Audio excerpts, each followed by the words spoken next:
So, while I said modern Judaism is quite distinct from ancient Israelite religion, the religion of the temple, the religion of the priests, it's important to recognize that there are some very important strands and elements of the biblical tradition that are still very important in modern Judaism. So where do you begin? Modern Judaism, a lot of modern Judaism is shaped by the law, the Torah. So should you start with Moses and saying Moses is important, or do you start with Abraham? If the law is so important in Judaism, why not start with the law? Why not start there? But we have this story, this narrative in Genesis of Abraham and his descendants. So why might Genesis have been included? Right? Which is, it's so focused on, the call of Abraham, Abraham's descendants. Why start there instead of just starting with Moses and the law?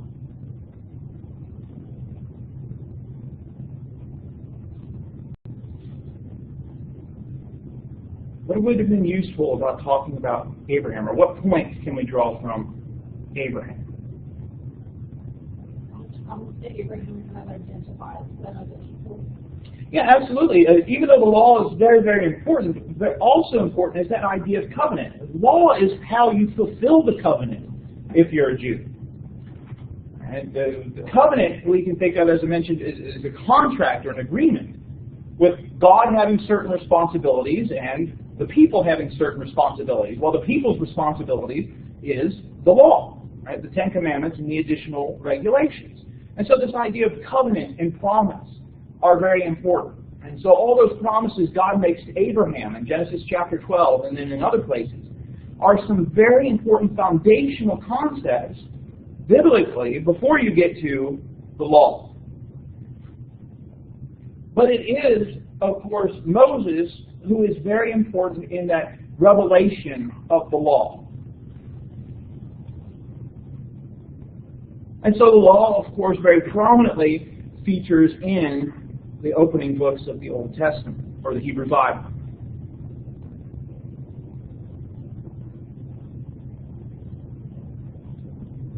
And as you think about this important moment in narrative, in history, of Mount Sinai and the revelation of the Torah, we can kind of see how all of that is being built up to that point. Right? God appearing in Exodus chapter 20 and laying out the Ten Commandments. And in fact, it is kind of the midpoint of what's often referred to as the Pentateuch, right? The 5 books, the 5 scrolls. There are, if I remember correctly, 58 chapters prior to, or not 58, 68 chapters prior to them getting to Sinai. And then there are about the same number on the other side of them getting to the land. And so Mount Sinai, and God appearing to Moses on Mount Sinai, giving him the 10 words, is very important. Also important, especially in Judaism, is recognizing that the Torah was not written by Moses, but God. God is giving to Moses. And so even though many Orthodox Jews would hold to Mosaic authorship of the Pentateuch, believe that Moses was the one who wrote it down, the law comes from God. And so the law has that greater status than the other parts of Tanakh. The prophets, the writing down of the prophets' message, the prophets were appealing to the law. You've forgotten the law. You need to go back to the law. Right? The writings are meditations on the law. And so the law, the Torah, is very, very important. It's given to Moses, but not by human hands. It is that covenant of law.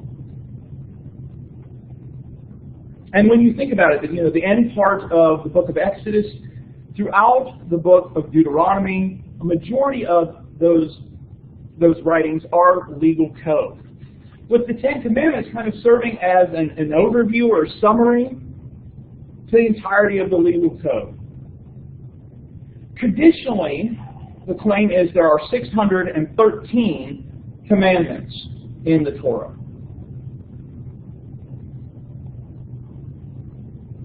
This revelation from God given to Israel. They are the covenant people chosen by God. But the other important aspect of this is, in a sense, it is a covenant of love as well. Covenant, very important in the biblical record about in connection with marriage, the marriage covenant, especially in the prophetic books. You know, this idea of God being married to Israel comes up again and again throughout the prophetic books as God complains about how the people are acting, as God longs for the people to return to Him. That notion of marriage is very important. The covenant is God's representation of love. Because He loves the people, that is why He is giving this covenant. It is a gift. But one of the things that has been the most difficult for especially modern Jews is the interpretation of those laws. How do you interpret the law? The central challenge of the Torah to Jews is that it frequently makes authoritative statements that are vague. For example, don't work on the Sabbath. Well, what constitutes work? If I mow my lawn on the Sabbath, is that work? And so these statements often lend themselves to a wide variety of interpretations within Judaism. These interpretations have been referred to as halakha, a Hebrew word meaning walking. How do you walk in the way God has laid out?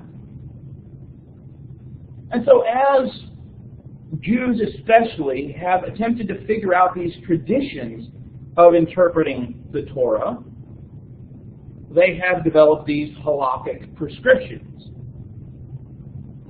So, for example, lighting a fire on the Sabbath constitutes work. Handling money on the Sabbath constitutes work. Walking 3/4 of a mile outside of your city, not work. More than 3/4 of a mile, work. And so all of these things are attempts by Jews throughout the centuries to try and say, we're trying to follow the law. We're trying to walk in the way God has established.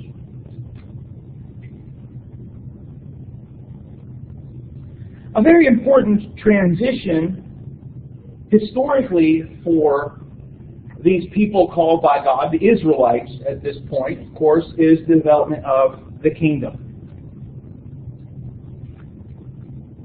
And the height of the kingdom is, of course, under David's dynasty. Around 1000 BC, David sits atop as the centralized king, unifying the 12 tribes, Jerusalem the capital.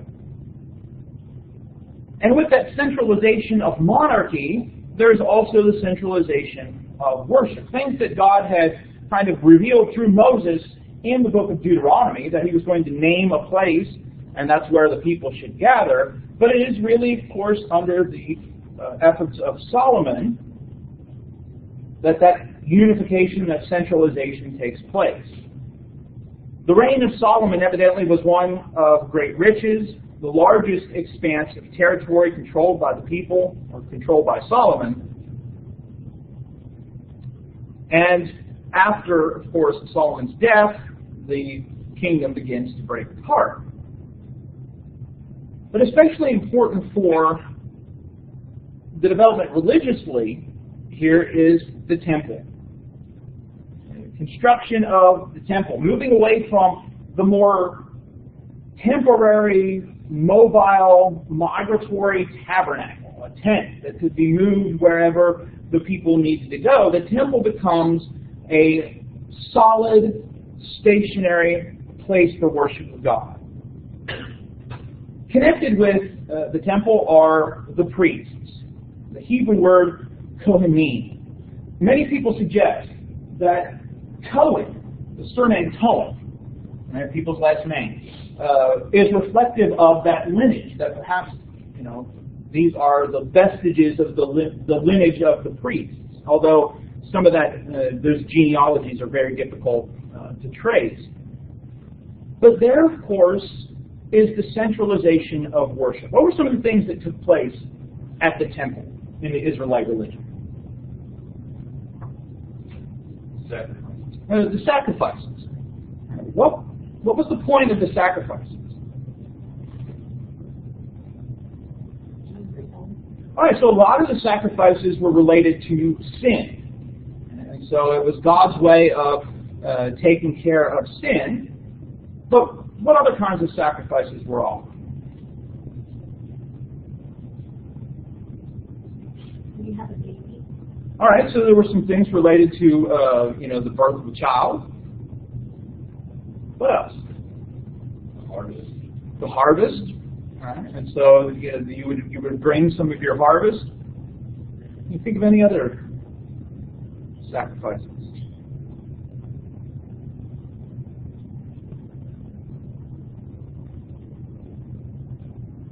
Another one that kind of comes to my mind quickly, of course, would be the Thanksgiving. And so you're giving thanks maybe for a harvest, maybe for a childbirth, but there are other things related to those as well. And so the sacrifices covered the wide expression of human experience. Right? There was the sin, right, the relational component between human beings and God, but then there's also things connected with the life cycle, things connected to your job, your agriculture, things connected to different things that happen in your life. This temple was, at least in the description of the Bible and some other records, was a very ornate, magnificent building. When you look through 1 Kings especially and see all of the different precious stones, precious metals, fine woods that were used in there, it would have been something that was just a magnificent building to behold until around the year 586, sometimes 586, sometimes 587, it's destroyed by the Babylonians. The leaders and the prominent classes in Judah were taken to Babylon as well, along with the furniture, along with the metal, along with the precious stones. The destruction of the temple, the forced migration of these people led to a period in time known as the exile. They are exiled from their homeland and forced to live in Babylon. So, what do you think this would have done to Jews at this time? What would that have done to them religiously? What kind of things does this affect?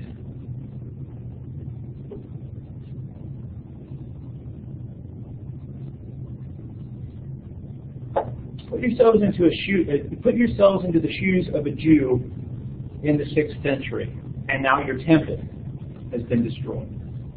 How are you feeling? What do you think? As Christians, our church buildings don't serve for much of anything other than a dry place to gather together. For them, the temple was much more than that. So it was visual. They didn't have a place now, a holy place to sacrifice and all those things. Yeah, so you have the destruction of your holy place. And not just the holy place, what did it represent? That's where God lives. All right? God lives among his people there in the temple, and now that's gone. But then, of course, you have the additional aspect of sacrifices. Right? The sacrifices are gone, because the sacrifices were supposed to be at the temple, and now the temple's gone. And so you've lost your sacrificial system. It indicates the loss of the presence of God. And so religiously, there was great trauma that occurred to Jews. Additionally, the experience of Jews in exile tended to be more of an urban setting. They lived in cities as opposed to living on farms, agriculture, as they did in Judah. Now, that might not seem to be a big deal, but when you look through the laws of the Hebrew Bible, many of those laws are shaped around an agricultural system. Now, especially, the laws of how you take care of the poorer classes in society. So there's a law that when you harvested your rectangular or square-shaped field, you did so in a circle. Now, if you harvest a square-shaped field in a circle, what does that do? Leaves the edges. Well, what happened to the edges, right? The poor people would be allowed to go through and harvest their grain, right, so that they could live and they could survive. It was a way of, right, as much as we don't want to hear it today, redistribution of wealth. Right? That essentially is what it does. You're prosperous, but now your prosperity is helping others. Well, how do you do that in an urban setting when you don't have a field anymore? Right? So there's this kind of reinterpretation that many Jews kind of began to engage in to try and figure out how do we follow that command to take care of the poor in a situation where we don't have the similar types of structures. And so feelings of loss, feelings of trauma, indecision about how to follow the law, all of these things plagued Jews during that time. But eventually, Cyrus the Persian, as we mentioned already, allowed the Jews to return back to their homelands as the Persians, the Medes and the Persians, took over control from the Babylonians.